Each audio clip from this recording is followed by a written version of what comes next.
Bismillahirrahmanirrahim. Assalamualaikum warahmatullahi wabarakatuh. Hai, bersua kembali dengan saya Istiana SMA Lungi, calon guru penggerak angkatan 7 dari SMP Negeri 13 Kolaka Utara. Pada kesempatan ini, saya akan memaparkan koneksi antar materi, kesimpulan, dan refleksi.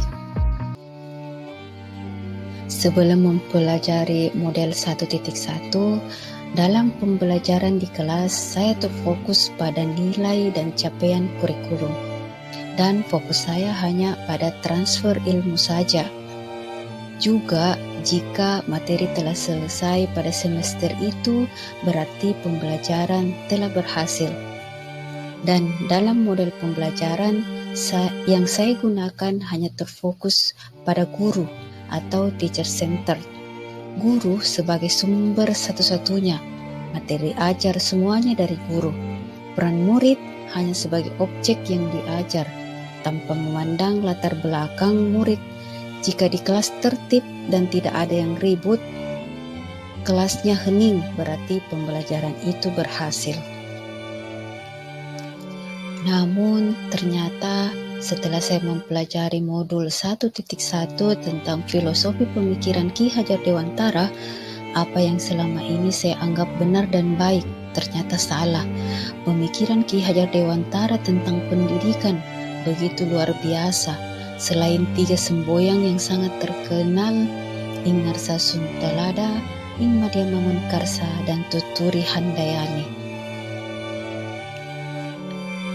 Saya juga mengambil kesimpulan dari filosofi pemikiran Ki Hajar Dewantara dan membaginya menjadi 4, yaitu asas pendidikan Ki Hajar Dewantara, dasar pendidikan Ki Hajar Dewantara, budi pekerti, kodrat alam, dan kodrat zaman.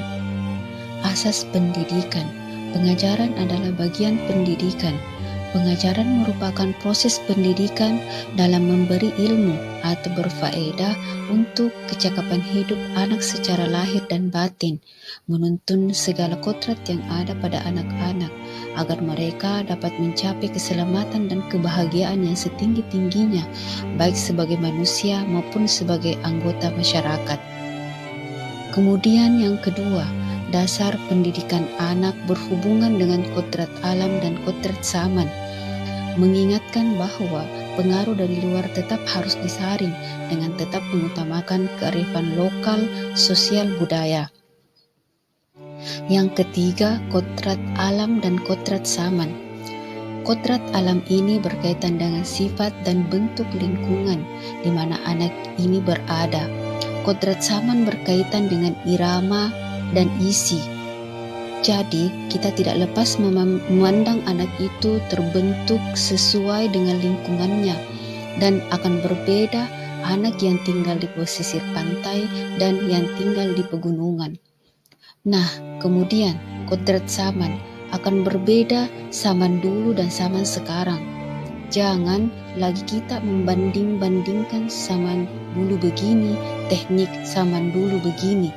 Jadi Ki Hajar Dewantara menegaskan, didiklah anak-anak sesuai tuntutan alam dan zamannya sendiri.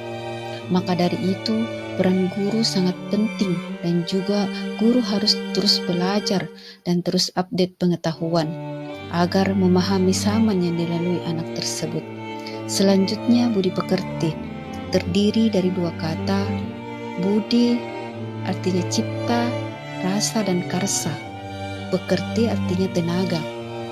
Kemudian olah cipta menajamkan pikiran, olah rasa menghaluskan rasa, olah karsa memperkuat kemauan, olah raga menyehatkan jasmani. Setelah mempelajari modul, pemikiran saya berubah. Pertama, guru bukan satu-satunya sumber belajar.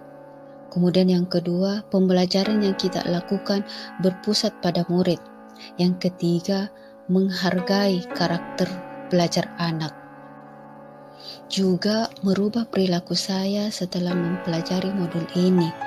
Pertama, mengemas pembelajaran secara atraktif sehingga motivasi belajar murid meningkat. Kedua, memberikan kebebasan kepada setiap anak untuk berkreasi, berinovasi, dan berkreasi.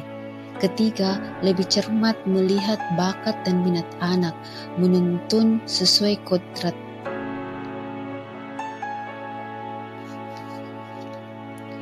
Kemudian, apa yang dapat segera saya terapkan lebih baik agar kelas saya mencerminkan pemikiran Ki Hajar Dewantara yang segera diterapkan agar kelas mencerminkan pemikiran Ki Hajar Dewantara.